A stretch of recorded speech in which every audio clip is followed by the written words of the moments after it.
Did you know that there is a secret movie launching formula for bidding government contracts that nobody wants you to know about? Because if you did, you would start winning and being successful. If you want to know what that formula is, stay tuned for this video.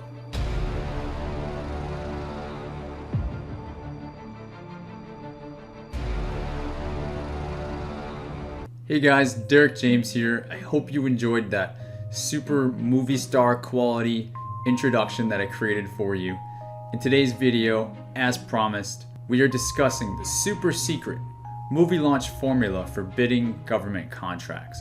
The first half of this video, I'm going to share what that formula is with you, and then in the second half of the video, we're going to head over to beta.sam to look at some practical applications of the formula so you can apply this to your own business. So let's get started. Have you heard of any good movies that are coming out lately? Maybe you're waiting for a movie to come out later this summer. You've seen a teaser in terms of maybe just a little blurb on Facebook, maybe a Facebook article, or maybe you heard from a friend that they're making a part 2 to a movie and you haven't gotten all the information yet, but you know that it's something that you're going to be interested in. This is the very beginning teaser stage in the movie launching formula. Movie production companies, marketing agencies want to start building you up slowly about that movie that's yet to come. And they start by just giving you a small teaser to get you excited about the movie and to let you know that it's coming soon. In the second stage, they want to get you hyped up. Did you see any of the Avenger movies? They hype these movies up for more than a year. And they do that by releasing a video trailer. It's something that creates suspense. It lets you know when the movie is going to be coming out in the future. Basically, it's telling you everything you need to know to mentally prepare for when the movie comes out. Most of us are familiar with movie trailers, and it's because of these movie trailers that so many people go out to actually see the movie once the movie is released. If it wasn't for the movie trailer, the movie release date could be a major flop. Stage 3, the movie release. You've been waiting for this movie for a year, you've seen the teasers, and then you got the trailer maybe 6 months ago, and then you've just been waiting patiently the entire time ever since, maybe getting some more teasers. But now in stage 3, the movie is actually released. This is when you go out, you buy the tickets, you buy your popcorn, you tell your friend, and then you actually watch the movie. Hopefully it's a good movie, and hopefully it's everything that the hype and the teasers have led it up to be. Now lastly, did you like the movie? Was it as promised? There are many websites and critics that are dedicated to reviewing movies. We think of Siskel and Ebert or Rotten Tomatoes, or we just use our own personal rating when we get into the car to drive home and say that movie was really good, or that movie sucked. That was not what we were expecting at all. This is the natural process that takes place from 12 months out before a movie is released to leading up to actually going and seeing the movie. If it weren't for this process, nobody would even know that the movie was coming out. And even if they did, they may not be hyped up and excited to go and see that. You probably know some personal examples of movies that you see at the movie theater when you go, but you never saw a trailer for it. So you don't even know what that movie's about. And more than likely, that movie will end up being a flop. It won't sell a lot. It may go straight to DVD, and it's because that particular movie did not follow this launch formula like some of the most successful movies do in blockbuster history. So now at this point in time, you might be saying, Derek, what the hell are you talking about? Why are you talking so much about movies, man? Well, I would say I appreciate that, because that's probably what I would say. So now let's tie this all in to what this means for bidding government contracts. There are what I call 4 stages of a bid. Some people call it a notice type. You may have even heard of some of these, but I'm going to show you how these follow the same exact formula as the movie launch, hence the title for this video. There's something called a sources sought. Maybe you know this, maybe you don't. This is the very beginning stage of a bid. This is the equivalent of the coming soon that we talked about with the movie, or there's a bit of a teaser.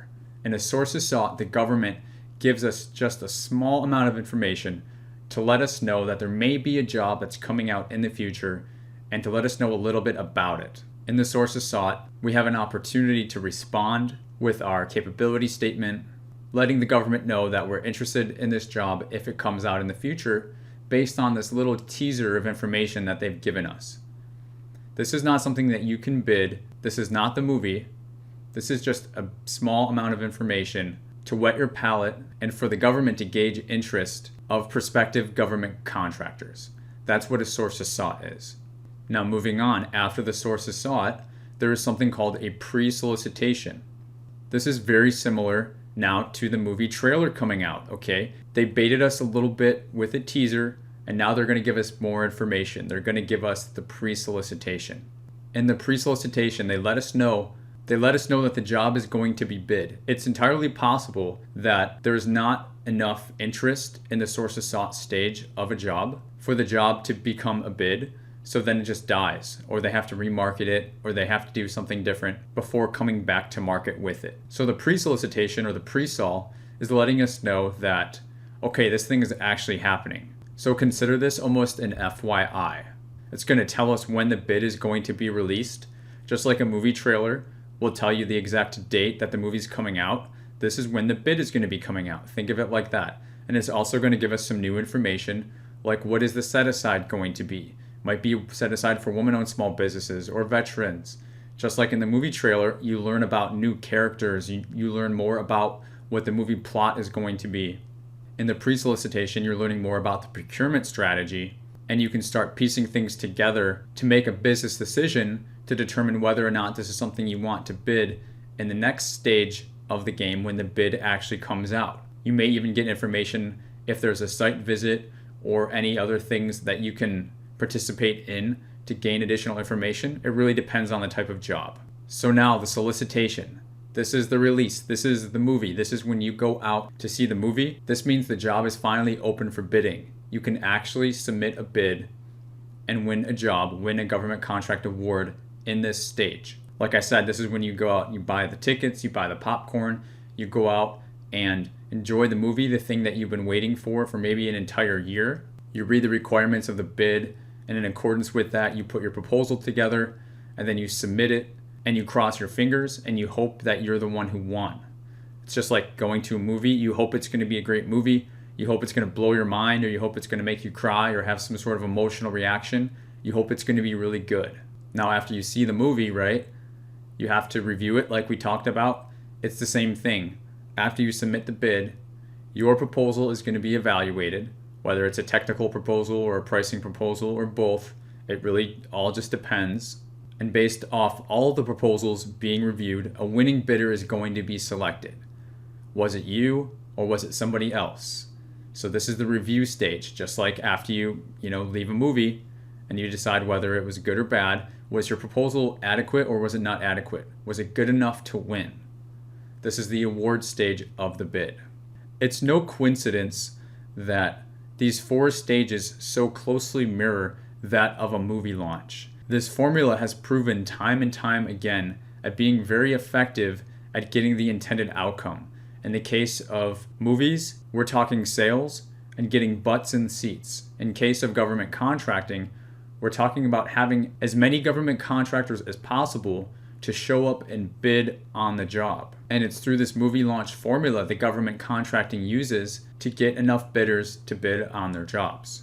So now that you know this information and you know that this movie launch formula actually exists in government contracting, now you can go over to beta.sam and look at contract opportunities and apply this new strategy of thinking to looking at bids and the different stages that they're in. So let's go ahead and look at some real life examples now at beta.sam. Okay, so if we head over to beta.sam, we'll actually be able to look at these 4 stages of a bid. So I can actually prove to you that the government is actually actively right now going through these stages on thousands of different bids, releasing teasers, hyping them up, officially releasing them, and then notifying you of the awards, essentially giving you the review of who the winning bidders were. So if you're at beta.sam, all you have to do is scroll down to what they call type of notice. The first one you see here is sources sought. And as you know now, that is the teaser stage. That is the very beginning stage. So I'm just going to go ahead and click on the first sources sought that came up, and I'll zoom in so that you can see a little bit better. And I'm just going to read the first sentence. This is a United States Special Ops Command request for information concerning 9 to 11 passenger armored ground tactical vehicle capable of being internally air transportable in a C-130. All right, well, they're giving us some information there. Then they're giving us some key performance parameters, just high-level stuff. It's got to be able to hold 9 to 11 people. It must be transportable, and it's got to meet these survivability requirements. Okay, I know nothing at all about this, and many of you watching this probably don't either, but that's okay, because I'm just demonstrating that they're just asking for some high-level information. They're saying responses to this RFI, request for information, which is a sources sought, should be in the form of a white paper and should include the company name, address, and your point of contact. And then they would just want you to respond to each of these A through Z in terms of what you would deliver that could meet these particular standards. And they're just saying, hey, send an email to Paul Fox no later than April 10th. This is going to allow you to throw your hat in the ring on this opportunity. As you can see, there's no attachments yet. They haven't given us a whole lot to look at or to review. We do see that there's a NAICS code here, but they haven't determined a set aside yet because they haven't gotten the feedback from industry, small business, government contractors, you, just yet, so they don't know. So they're giving you a couple weeks to respond to this. So this is just one example. So now let's look at the next stage, the pre-solicitation. So I'll take that filter off and we will look at a pre-solicitation. We'll look at this long-term lodging in San Diego. They're telling us this is set aside for total small business now because they've already gone through a sources sought stage. They're telling us the place of performance. Normally there's not any attachments here, but what they have done, since this is the pre-solicitation, this is the trailer, they've answered some questions. So now they're giving you some additional information because if you think about it in the sources sought stage for this particular opportunity, they didn't even have the questions yet. So they were able to gather some questions, and now in the pre-solicitation, they are giving you some additional information here. Think of the movie trailer, you're getting additional information. The plot thickens, you're finding out more about characters. Reading these questions and answers are going to give you a lot of good information about this procurement. And they've also attached a statement of work. I don't know if that was there in the sources sought in the first stage. Usually they don't. So they have also attached a statement of work, which is going to be a detailed document about the requirement that's going to be released in the future. They're telling us here, the anticipated period of performance is from June 20th, 2020 to June 2025. Now they're letting us know this anticipated information. Remember, when is the job going to be performed? Now they're letting us know that. They're even letting us know some information that this is going to be a lowest price bid. So this is actually really great information to get upfront in this pre-solicitation stage so that you can start to make those strategic decisions for your business. If this is something you want to bid or not, do you think you can be the lowest price contract or not? They're telling us there is no solicitation at this time. Again, this is not the solicitation. This is not what you're going to bid on. It's still forthcoming. They're just telling you all that they know, which is the future postings are going to be posted here on beta.sam.gov and when the anticipated job performance is going to be. Usually they're going to give you an anticipated solicitation release date, but in this case they haven't. Instead, they're giving you an anticipated job start date. So if you just want to mentally back into that, you know that they typically give at least 30 days to get a job procured. So at the very latest, you can probably expect April to be the estimated time frame of when this job is going to be released for bid. We don't know exactly because they haven't told us, and every one of these is different. That's why I'm just showing you these random examples, because unfortunately none of it is 100% cut and dry. You just have to learn to read these things. And so this is how you would interpret this particular pre-solicitation. Now, if you come back, we can look at solicitations.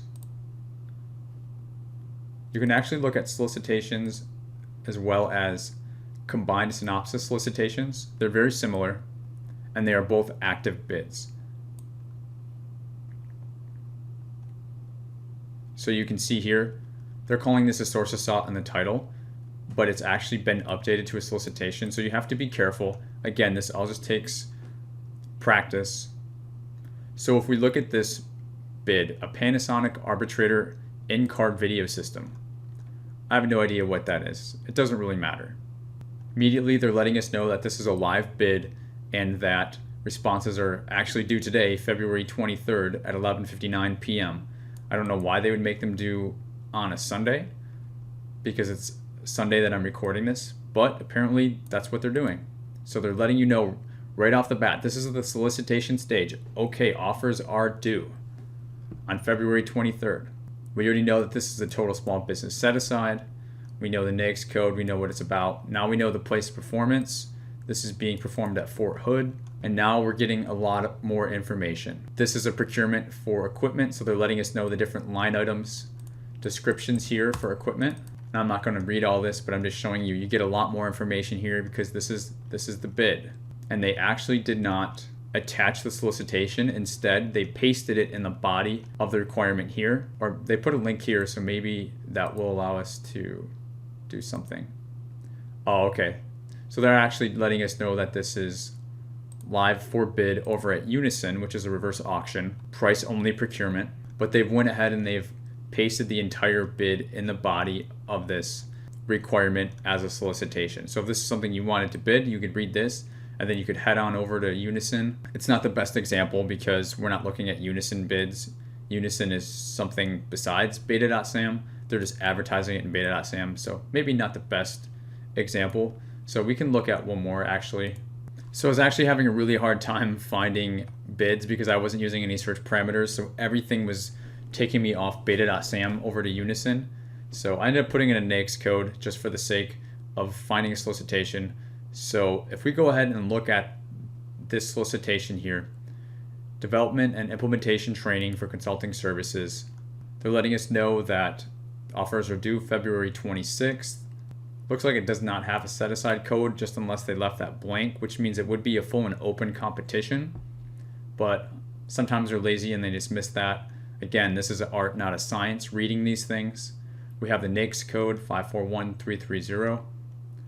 As we scroll down, we see, look at all these different attachments. Now, this is a lot of attachments. Usually there's 3 to 5 attachments. There's a lot here, but I'm just showing you this to demonstrate to you that now they're giving you all this additional information. This is where you're going to read the information and create your pricing proposal, your technical proposal to put your bid together and respond to this job. You did not have this information available to you in the source of sought and the pre-solicitation stages. Now that it's a solicitation, now you have it. You know, this is the movie, this is the whole shebang, this is everything that you've been waiting for. You're getting all the information and you can actually respond to the bid. You can respond to the job if it's something that you wanted to do. So now the last stage, if you remember, was the award stage. So I'll show you what that looks like. You can select award notice. And let's find one. Technical support for the DOE's Office of Petroleum Reserves. Let's see what this looks like. This straight up tells us the award was made February 20th. It's telling us it was awarded to AOC Petroleum Support Services. It tells us the city and state that that contractor is from, and then it's letting us know it was awarded for $15,995,000. So this was basically a $16 million contract, and that's what it's telling you in the award status. It's letting you know who the winning bidder was. Out of all the proposals that was received, whose was the best, who was the most technically acceptable, who had the best price. It all depends on evaluation factors, but those are all the things that are to be considered. Here they're showing us just a sentence of what the description of this job was. They're telling us who the point of contact in contracting was, and that's it. That's all. It's basically just another FYI in the award status to let you know who the winning bidder was. You don't get to see everybody who responded and who the lower bidders were. So that is the secret movie launch formula, and I've just showed you how each step of that is applied to government contracting, how they do that to hype up the bid so that they can get enough government contractors to bid and have a successful competitive level to get proposal responses to choose the best winner out of all of the bids submitted. Now, I'm really struggling, guys, to hold back because there's a lot of other stuff I could just keep going on and on about, but the focus of this video is the movie launch formula, and so that's what I'm limiting this video to. I'm hoping that this has opened up more questions for you, for more things that you want to know, because I know there's a lot of stuff that I could branch out and continue to talk about. So if you're finding yourself with questions and you want to know more, put those questions in the comments so that I can know what you want me to do for the next video topics, so that I can answer your questions. I know what I want to talk about, but this is about you. So just let me know where your brain is headed next. If you like this video, please feel free to hit that like button. And if you haven't subscribed to me, if you like government contracting videos, that's all that I do. So if you subscribe to me, I promise to provide high quality GovCon videos from here on out. So until next week, I hope you enjoyed this video and I look forward to seeing what questions you have in the video comments.